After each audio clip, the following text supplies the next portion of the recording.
Daniel Lavoie, cette immense cicatrice du haut cou qu'il garde en séquelles. Il est l'un des visages indéboulonnables de la chanson québécoise, à l'image de son compatriote Garou.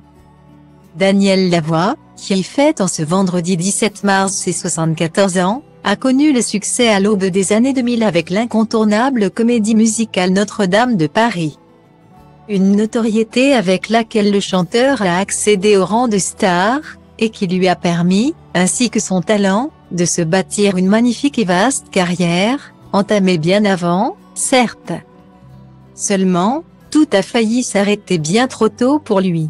En effet, au cours de l'année 2016, il a été victime de sérieux problèmes de santé, comme il l'avait lui-même révélé en interview. « Je suis passé proche d'y passer. C'est derrière moi, j'espère. Ce que j'ai eu ne fait pas de métastases. Alors je suis un homme chanceux », avait-il confié au journal québécois La Presse à propos de son infection pulmonaire qui l'a contraint à être hospitalisé plusieurs jours au Canada.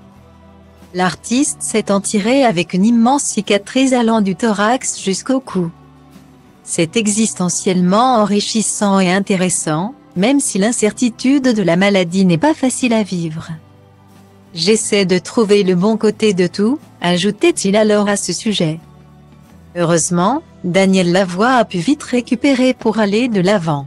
Il a donc rapidement retrouvé le chemin des studios pour de nouveaux albums, mais aussi et surtout celui de la scène pour de nouveaux projets, comme c'était le cas en début d'année.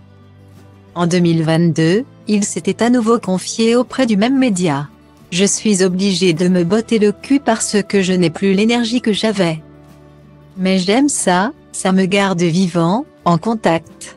Et ça me permet de faire de la musique avec de bons musiciens », déclare celui qui n'a pas hésité une seule seconde à reprendre son rôle de Frollo pour le remake de la comédie musicale qui l'a rendu célèbre.